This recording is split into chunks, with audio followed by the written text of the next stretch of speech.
Greetings, this is Dr. Doyle and you are viewing Module 8 on biotransformation of xenobiotics, the reduction reactions. The material in this module is intended to supplement the information that you will find in Chapter 6 of the textbook. The Phase 1 biotransformation reactions that we are talking about today are involved in the transfer of electrons from one molecule to another molecule.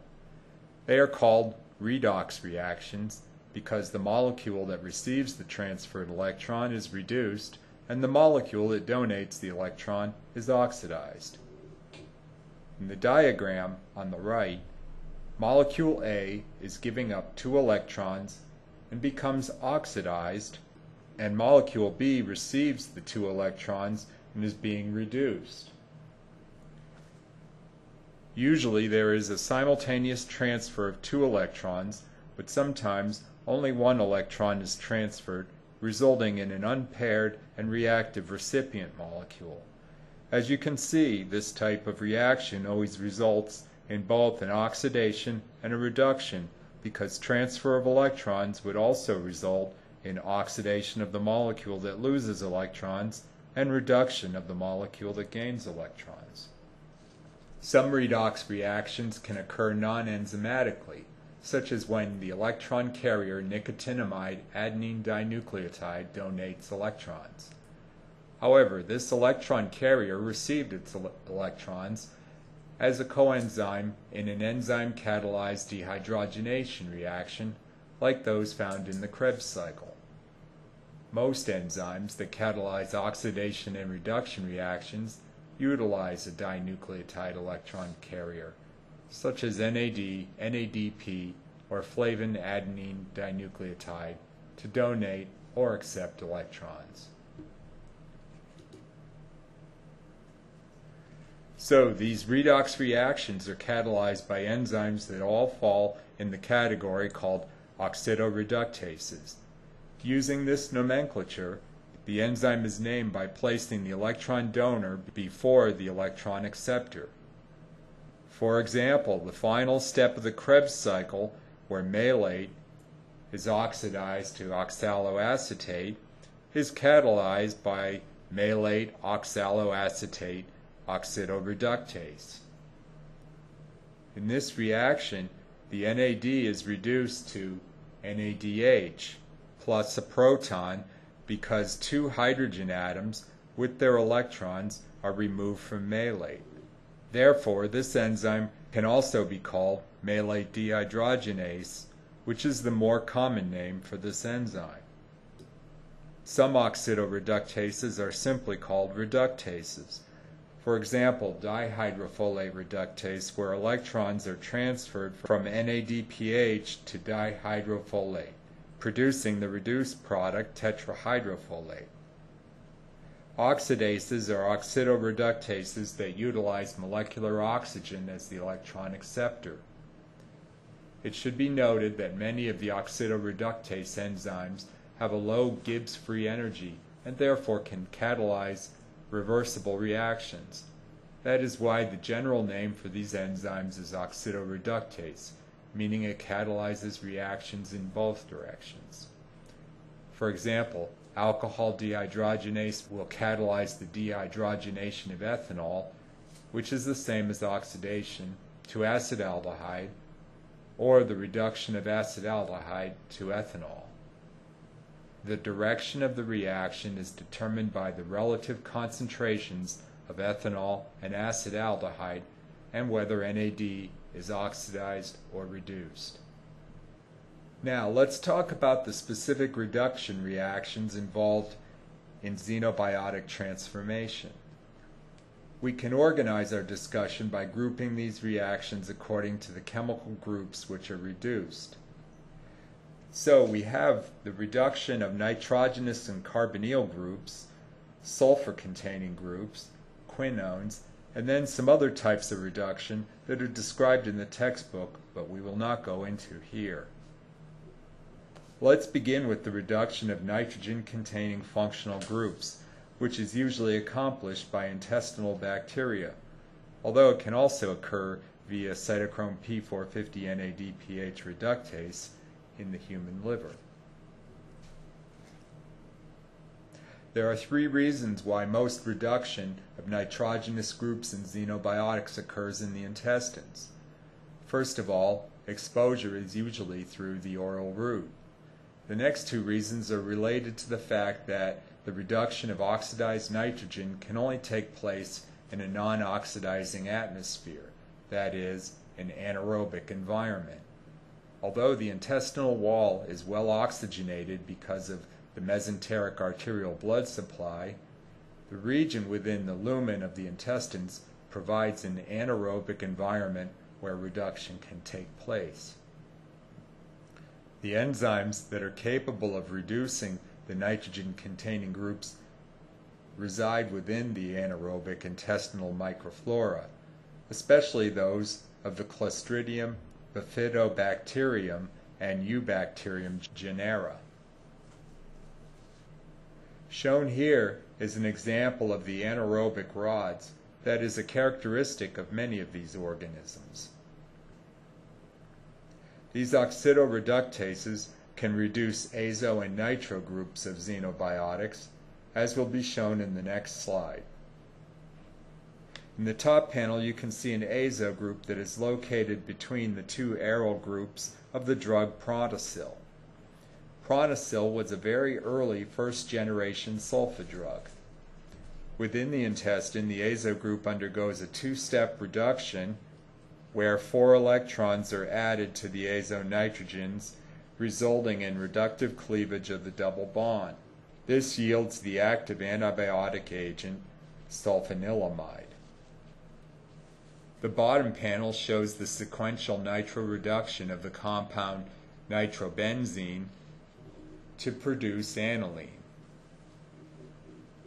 Nitrobenzene, aniline, and the reduction intermediates nitrosobenzene and phenylhydroxylamine are all known to cause methemoglobin and splenic toxicity, possibly mediated by oxidative stress.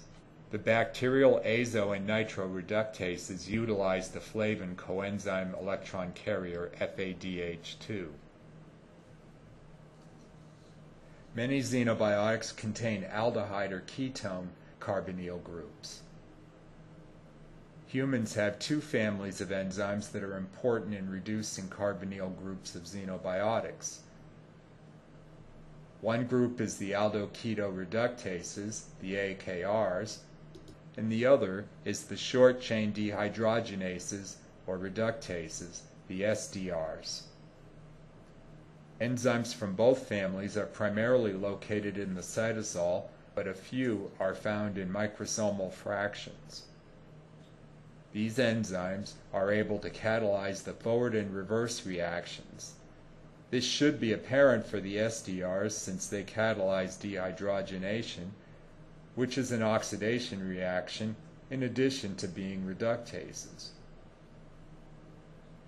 In fact, the medium-chain dehydrogenase reductases, which include the class I alcohol dehydrogenases, primarily oxidize alcohols to the corresponding aldehyde.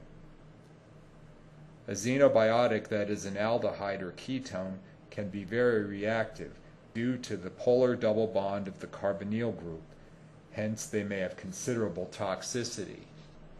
The activity of an AKR or SDR on these aldehydes or ketones to generate the corresponding primary or secondary alcohols would make these xenobiotics less reactive and consequently less toxic.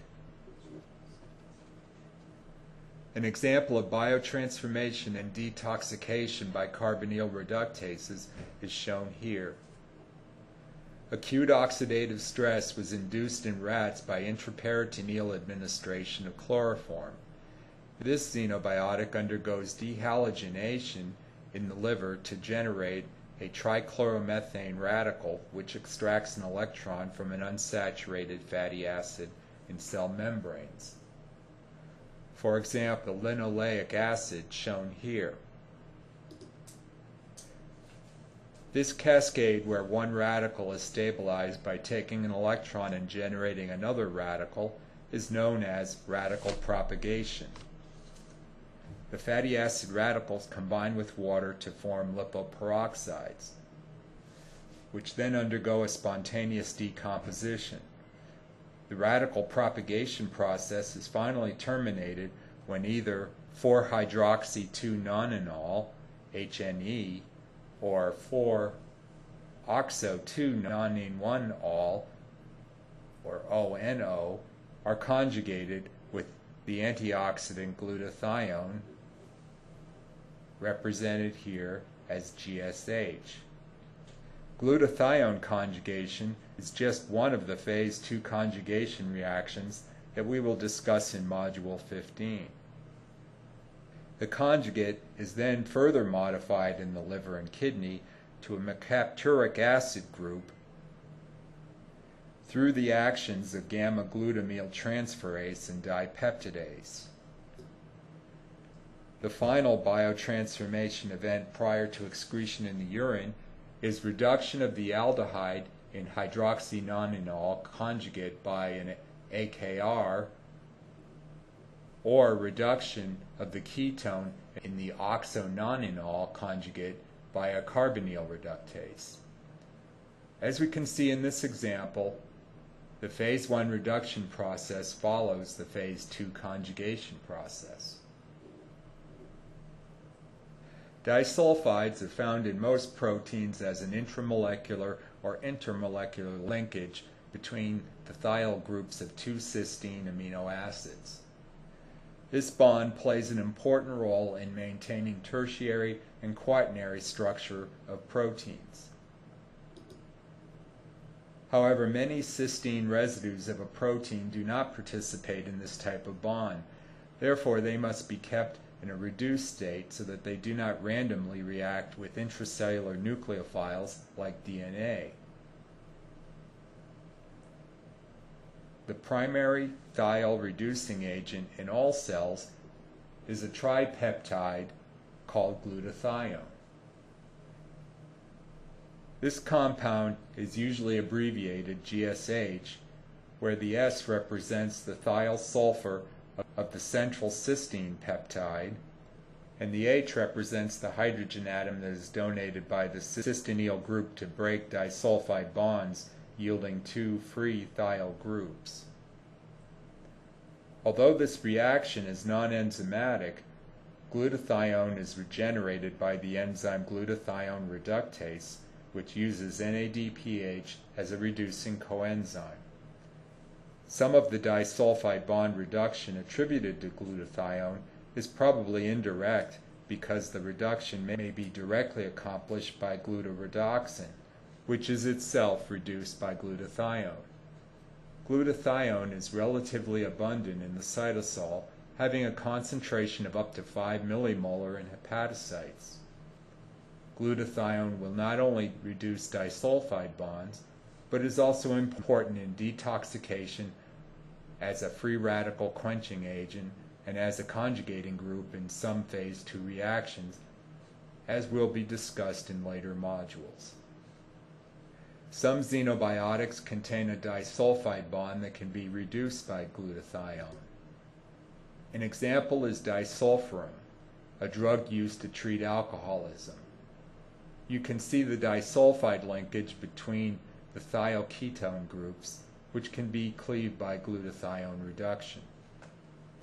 Thioredoxin and glutaredoxin are important intracellular antioxidants that have been conserved through evolution and are present in all animal and plant cells. These small enzymes are located in all compartments of the cell, with the majority in the cytosol, mitochondria, and endoplasmic reticulum. The two enzymes have the same type of catalytic activity, which is to reduce disulfide bridges in substrates, especially cross-linked cysteine residues in oxidized cellular proteins. An example is shown in the figure for ribonucleotide reductase, which becomes oxidized after it reduces ribonucleotide 2' hydroxyl group to produce deoxyribonucleotide. There are a pair of cysteine thiol groups within the active site that donate hydrogen atoms and form a disulfide bond as a consequence of their oxidation. In order for the enzyme to become catalytically active again, these thiol groups must be restored for the next cycle. For the oxidized thioredoxin, this is accomplished by another oxidoreductase enzyme called thioredoxin reductase. Glutaredoxin is reduced by glutathione. When two molecules of glutathione are oxidized, their cysteine residues form a disulfide bond. Formation of glutathione dimers also occurs through the activity of glutathione peroxidase, which is an antioxidant enzyme that detoxifies hydrogen peroxide. The dimerized glutathione is reduced by glutathione reductase. So at this point, there are oxidized forms of thioredoxin reductase and glutathione reductase which are inactive. The activity of these enzymes is restored through reduction by NADPH, which is generated through cellular metabolism. As you see from the diagram, the function and pathways for disulfide reduction by thioredoxin and glutaredoxin are essentially the same, with the exception of the glutathione intermediate in the glutaredoxin pathway. In addition to the preceding reductase reactions, there are also phase 1 metabolic pathways for the reduction of S-oxides and N-oxides. S-oxides are usually formed by cytochrome P450 monooxygenase during phase 1 metabolism. Solandac is a non-steroidal anti-inflammatory drug that has a methyl thioester group which undergoes cytochrome P450 oxidation. This metabolite undergoes further reversible modification by thioredoxin-mediated reduction to yield an active sulfide metabolite. This metabolite finally undergoes glucuronidation and bile elimination. Oxidation of the S-oxide generates an irreversible sulfone inactive metabolite. Sometimes toxicity is a desirable thing. There are many examples of where we utilize xenobiotics that have selective toxicity. That is, the xenobiotic is toxic to some undesirable organism, like a parasite, but not very toxic to people. N-oxides are not very toxic in and of themselves, but they can demonstrate bioreductive toxicity when they are reduced. An example of a pharmacological application of N-oxide reduction is pyriproxypyramine, shown in the right panel.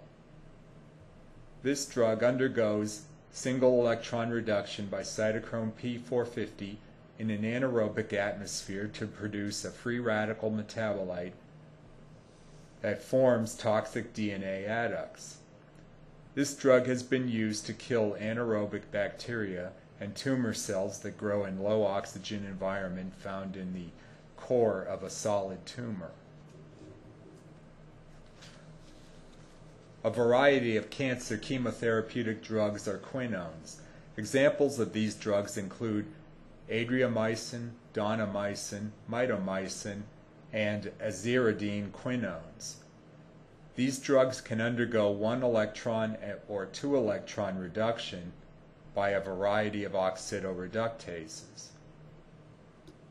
2 electron reduction is usually a detoxification process which yields a relatively stable hydroquinone that can then undergo conjugation and be eliminated in the bile or urine. 2 electron reductions are catalyzed by various enzymes including NADPH quinone acceptor oxidoreductase, abbreviated NQO. A 1 electron reduction of quinones generates reactive semiquinones. Semiquinones are toxic in two ways. Firstly, they have an unpaired electron which reacts with molecular oxygen to generate the reactive oxygen species superoxide. Superoxide can undergo further reactions to create other reactive oxygen species like hydrogen peroxide and the hydroxyl free radical.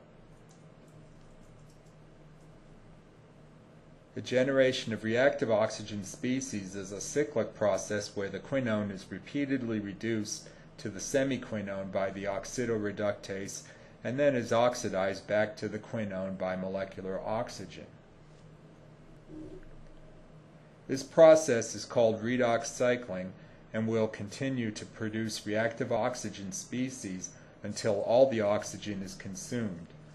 Once an anaerobic condition is achieved, the semiquinone then reacts with nucleophilic DNA and protein molecules to cause the second type of toxic response, which is to form adducts. One electron reduction is often catalyzed by NADPH cytochrome P450 reductase, which we will look at in Module 10. Some quinones, like the mitomycins and aziridine quinones, can also be toxic following a 2-electron reduction to the hydroquinone metabolite. This is because the hydroquinone can transfer a single electron to the parent quinone to yield 2 semiquinone molecules, a process called disproportionation.